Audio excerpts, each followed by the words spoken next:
been talking about cutting horse competition and how it's judged is it's kind of a complicated system, but they've had it this way for years, so I guess they're planning on just sticking with it, and it works. And once you understand how it works, it makes sense.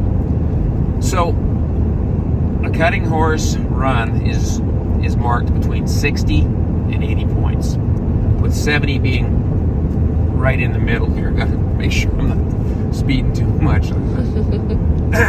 Cops will be pulling me over and I'll be late to the show.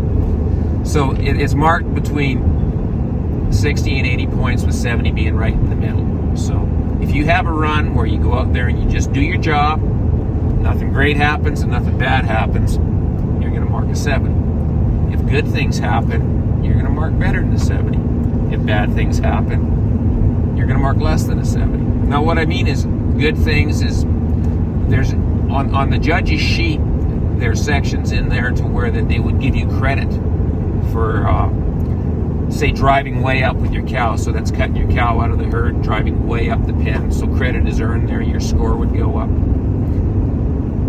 What you want to do is you want to be able to cut your cow from the herd. What the game is being able to take a cow out of the herd. The cow's natural herd instinct is to get back to the herd, and you, with loose reins on your horse, hold that cow from getting back to the herd.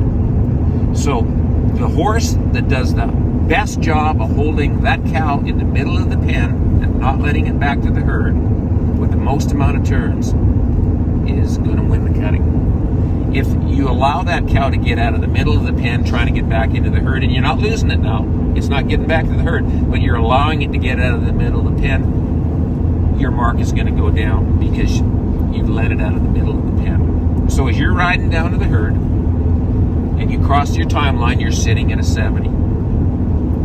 If good things happen, your mark goes up. If bad things happen, you go down. So as you drive up, cut your cow. Now you can use your reins and you can rein your horse until you get your cow separated from the herd.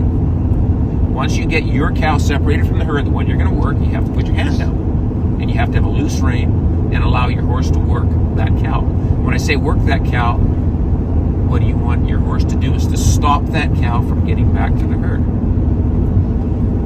Once you've stopped that horse sufficiently, or I should say your cow sufficiently, to where you think you pretty much got all the action used up on that cow, what you're going to want to do is you're going to want to get off that cow and go back and cut another cow. Now the only way you can get off that cow legally is if that cow has stopped totally, all 4 feet on the ground, or is turning away from your horse. Then you can get off legally.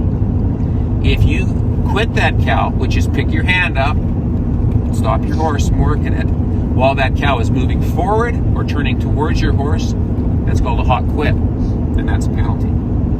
So these penalties, what they'll do is they'll take marks away from your score. Lifting your hand during the run is a penalty too. You get deducted points for doing that.